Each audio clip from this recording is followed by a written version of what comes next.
ከኢትዮጵያ ለትራምፕ የተላከው ደብዳቤ ትራምፕ በህዳሴ ግድብ ላይ ለሰነዘሩት የተሳሳተ አስተያየት የጠቅላዩ ምላሽ በእጅ አዙር ወደ ነጩ ቤተ መንግስት ተልኳል። የፑቲን የልብ ወዳጅ ከኢትዮጵያ ጎን ቆሙ። ለሻቢያ ከባድ መርዶ። ኢትዮጵያና ቤላሩስ በወታደራዊ ዘርፍ በትብብር ለመስራት ተስማሙ። ግንባታው በተጠናቀቀውና ወደ ስራ በገባው የህዳሴ ግድብ ጉዳይ ከግብጽ እኩል ተስፋ አልቆርጥ ያሉት ትራምፕ ከሰሞኑ እያሰሟቸው የሚገኙት ወደ ግብጽ ያጋደሉ ንግግሮች ኢትዮጵያንና መንግስቷን እንዳላስደሰተ ይታወቃል። በዚህም ከኢትዮጵያ ቀጥታ ለትራምፕ ደብዳቤ መላኩ የተሰማ ሲሆን ፕሬዚዳንቱም ከኢትዮጵያ እጃቸውን እንዲያነሱ የሚጠይቁ ሰልፎች ሊካሄዱ ነው። ወደ ትራምፕ የተላከው ደብዳቤ ምን ጉዳዮችን አካቷል? ከሀገር ውጭ የሚካሄደው ሰልፍስ በየትኛው ሀገር ነው የሚካሄደው የሚለውንና ኢትዮጵያ ከቤላሩስ የተፈራረመችው እና ሻቢያን ያስደነገጠው ስምምነት ምንድነው የሚለውን አክለን በዝርዝር ልናስደምጣችሁ ወደናል። ሰላም ውድ የሁሉ ዴይሊ ቤተሰቦች እንደምን አላችሁ? ቻናሉን ሰብስክራይብ፣ ላይክ፣ ሼር ያደረጋችሁ እስከ መረጃዎቻችን ፍጻሜ አብራችሁን ቆዩ።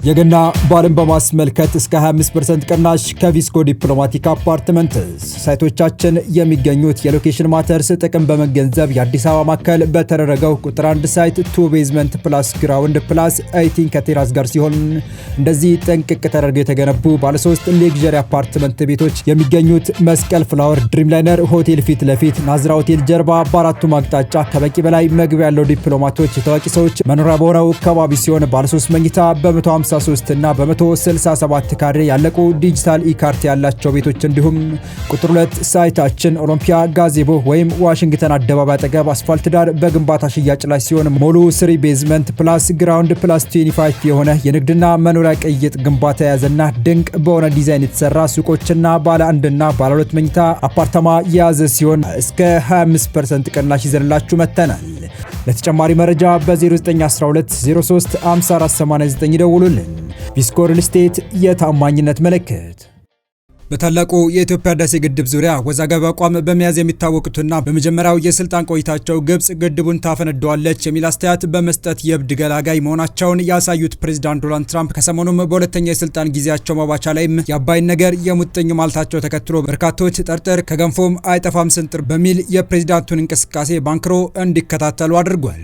የህዳሴ ግድቡ በአሜሪካ የገንዘብ ድጋፍ የተሰራ ነው የሚል አጀንዳ ይዘው ብቅ ያሉት ፕሬዝዳንት ትራምፕ ይህንኑ አቋማቸውን ለሶስተኛ ጊዜ ከሰሞኑ የአንድ ዓመት ሪፖርታቸውን ባቀረቡበት ወቅት መድገማቸውም በርካታ ኢትዮጵያውያንን ከማስቆጣት አልፎ በህዝቡ ዘንድ 4 ኪሎ ቁርጥ ያለ ማስተባበያ ወይም ማረጋገጫ ሊሰጥ ይገባል የሚል ስምምነት ላይ እንዲደርሱ ሲያደርግ እየታየ ሲሆን በዚህ መሃል ታዲያ ለጠቅላይ ሚኒስትር አብይ ቅርብ የሆኑ ሁለት ታዋቂ ኢትዮጵያውያን ለትራምፕ ይድረስ ያሉትን ምላሽ የያዘ ግልጽ ደብዳቤ ወደ ነጩ ቤተ መንግስት መላካቸው ተሰምቷል። በጉዳዩ ላይ ድምጻቸውን ካሰሙት ታዋቂ ሰዎች መካከል አንደኛው የጠቅላይ ሚኒስትር አብይ የቅርብ ጓደኛ የሆነው የፊልም ባለሙያ ቴዎድሮስ ተሾመ ሲሆን የጂኦፖለቲካ ፍላጎት ማሟያ መሆን የለበትም ሲል ለፕሬዝዳንት ትራምፕ ግልጽ ደብዳቤ ልኳል።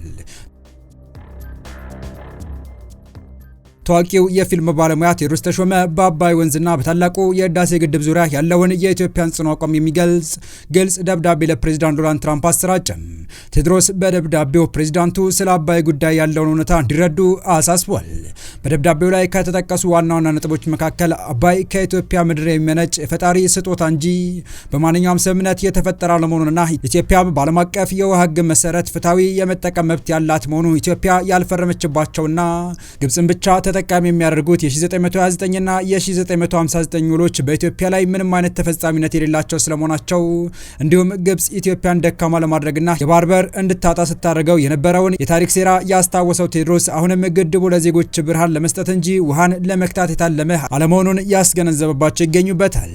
የፊልም ባለሙያው አክሎም የመፍትሄ አቅጣጫ የጠቆመ ሲሆን የአባይ ጉዳይ የፖለቲካ ፍላጎት ማሟያ መሆን እንደሌለበት በአፍሪካ ህብረት ማዕቀፍ ውስጥ ብቻ ሊፈታ የሚገባው የወንድማማቾች ጉዳይ መሆኑን ለፕሬዝዳንቱ አሳውቋል። ለቴዎድሮስ ተሾመ ደብዳቤውን ሲያጠቃልል ኢትዮጵያ የገዛ ቤቷን ለማብራት ያላትን መብት ለማንም አሳልፋ እንደማትሰጥ በጽኑ አቋም ገልጿል። በተመሳሳይ ተቃውሞውን አሰምቶ ብርሃን ማየት እንፈልጋለን፣ እኛም እንደናንተ ሀገር ማደግ አለብን የሚል ወደ ነጩ ቤተ መንግስት ይድረስልኝ ያለው መልእክት ያስተላለፈው ደግሞ ማህበራዊ አነቃቂው ማናዘዋል እሸቱ ሲሆን መልእክቱንም በቪዲዮ አስደግፎ ነው ያስተላለፈው። ታዋቂው አነቃቂ ንግግር አቅራቢ ማን ያዘዋል እሸቱ ስለ አባይ ወንዝና ስለ ታላቁ የኢትዮጵያ ህዳሴ ግድብ ትክክለኛው መረጃ ለፕሬዝዳንት ዶናልድ ትራምፕ ለማስገንዘብ በማህበራዊ ገጹ ጥሪ አቅርቧል። ማን ያዘዋል በመልእክቱ የሚከተሉትን ዋና ነጥቦችን አጽንኦት ሰጥቷል።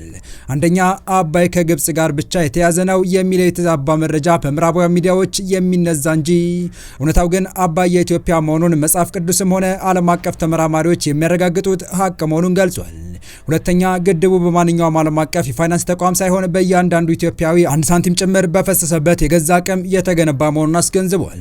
ሶስተኛ፣ ኢትዮጵያ ግድቡን ብትገነባም ውሃው አሁንም ለሱዳንና ለግብጽ በሰላም እየፈሰሰ መሆኑና ኢትዮጵያ ግን የጨለማ ህይወቷን ለመቀየር ኢንዱስትሪዎቿን ለማሳደግና እንደ አሜሪካ ለመበልጸግ የኤሌክትሪክ ብርሃን እንደሚያስፈልጋት አስረድቷል። ሶስተኛ፣ ይህ ውሃ ከፈጣሪ የተሰጠ ስጦታ ነው ያለው ማን ያዘዋል ፕሬዝዳንት ትራምፕ ይህንን እውነታ ተረድተው ለፍትሐዊነት ድጋፍ እንዲያደርጉ በአክብሮት ጠይቋል። እናከብሮታለን፣ እንወደታለን፣ ነገር ግን ይህ ውሃ የእኛ መሆኑን እንዲረዱልን እንፈልጋለን ሲል የኢትዮጵያን ባለቤትነት በልበ ሙሉነት ገልጿል። ደብዳቤዎቹ በመንግስት የሚታወቁና ይሁንታም የታከለበት ስለመሆኑ እየተነገረ ሲሆን አጋጣሚውን ተከትሎ ከግለሰቦች ይልቅ መንግስታዊ መግለጫ ለምን እስካሁን አልወጣም በሚል ያነጋገርናቸው የዲፕሎማቲክ ምንጮች ጉዳዩ ፎርማል የዲፕሎማሲ ፍትጊያ ውስጥ ሊያስገባ ይችላል በሚል በስክነት እየታየ እንደሆነ ጠቅሰው ይሁን እንጂ በመጪዎች ቀናት ጠንካራ መግለጫ እንደሚወጣ እምነታቸውን አክለዋል።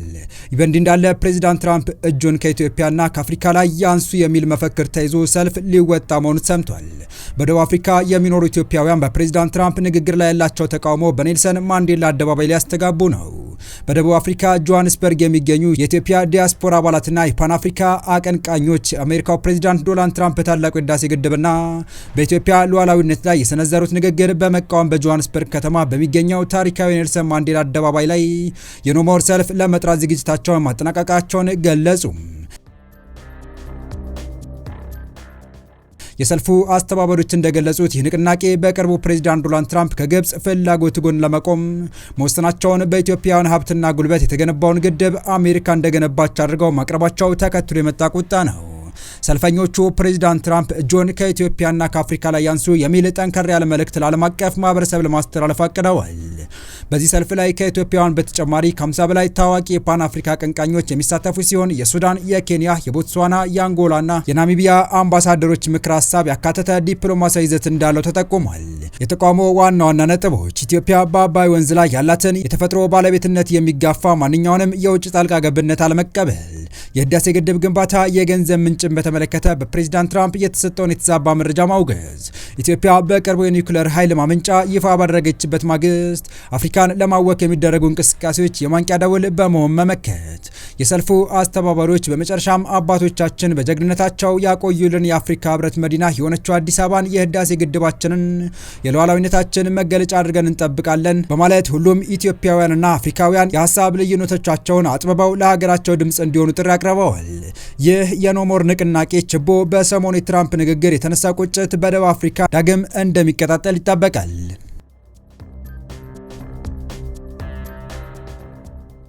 በቀጣይ መረጃ የፑቲን የልብ ወዳጅ ከኢትዮጵያ ጎን ቆመዋል። በወደብ አጀንዳ የተጀመረው ትብብር ወደ ወታደራዊ አጋርነት ከፍ የሚልበት ወሳኝ ስምምነት ተፈርሟል። ስምምነቱ ለሻዕቢያ ከባድ መርዶ እንደሚሆን ከወዲሁ እየተነገረ ነው። እንደ ኢትዮጵያ ሁሉ የራሷ የባህር በር የሌላት ቤላሩስ ኢትዮጵያ በቀይ ባህር ላይ ያነሳችው ይገባኛል ጥያቄ በመደገፍ የመጀመሪያው አውሮፓዊት ሀገር ስትሆን ኢትዮጵያ በማንኛውም መንገድ የአሰብ ወደብን መቆጣጠር እንዳለባትም ፕሬዚዳንቷ አሌክሳንደር ሉካሼንኮ መናገራቸው በአስመራ ሰዎች ዘንድ መደናገጥና ቁጣ ቀስቅሶ እንደነበር ይታወሳል። በባህር በሩ ሉዓላዊነት የተጀመረው የኢትዮጵያና ቤላሩስ በወታደራዊ ዘርፍ በትብብር ለመስራት መስማማታቸው ተሰምቷል። ስምምነቱ የኢፌዴሪ መከላከያ ሚኒስትር አይሻ መሐመድና የቤላሩስ መከላከያ ሚኒስትር ዲሚትሪ ፓንተስ ተፈራርመዋል። አይሻ መሐመድ በዚህ ወቅት እንዳሉት ስምምነቱ የኢትዮጵያን ወታደራዊ ቴክኖሎጂና ኢንዱስትሪ ለማሳደግና በወታደራዊ ምርቶች ራስን ለመቻል እየተደረገ ላለው ጥረት ከፍተኛ ጠቀሜታ አለው። ኢትዮጵያ የአፍሪካ ማዕከል በመሆኗ የጋራ ገበያና ተጠቃሚነትን መፍጠር እንደሚያስችል አመልክተዋል። በሌላ በኩል የሁለቱ ሀገራት መሪዎች የተፈራረሙትን ስትራቴጂካዊ ስምምነት ወደ ተግባር ለማሸጋገር የሚያስችል መሆኑን ጠቁመው ሀገራቱ የነበራቸውን የረጅም ጊዜ ወዳጅነት የሚያጠናክር እንደሆነም ተናግረዋል። የሁለትዮሽ ስምምነቱ የሁለቱን ወዳጅ ሀገራት ትብብር ወደ ላቀ ደረጃ የሚያሸጋግርና ስትራቴጂካዊ ጠቀሜታው የጎላ መሆኑን ተመላክቷል። ዲሜትሪ ፓንተስ በበኩላቸው ሁለት ወዳጅ ሀገራት የተለያዩ ፕሮጀክቶችን በጋራ እየሰሩ እንደሚገኙ ጠቅሰው ስምምነቱ በተለያዩ አዳዲስ ዘርፎች ለመሰማራት የሚያስችል እድል እንደሚፈጥርም ተናግረዋል። የተወደዳችሁ የቻናላችን ቤተሰቦች ለአሁኑ ለእናንተ ይመጥናሉ ብታደምጧቸው ታተርፉባችኋላችሁ ብለን የመረጥንላችሁ ዕለታዊ መረጃዎቻችን እስካሁን ያደመጣችኋቸው ነበሩ። በተመሳሳይ ሀገራዊና ቀጠናዊ ጉዳዮች እንዲሁም ዓለም አቀፋዊ የጂኦፖለቲካ ወታደራዊና አነጋጋሪ ክስተቶችን ለበለት ተከታትለን በትኩስ ይዘን እንደምንቀርብ እያሳወቅን የቻናሉ ቤተሰብ ካልናችሁ ሰብስክራይብ፣ ቪዲዮን ላይክ እና ሼር በማድረግ ተደራሽነታችን ታሰፉ ዘንድ አክብሮታዊ ግብዣችን ነው። አበቃን። ሰናይ ጊዜን ተመኘን።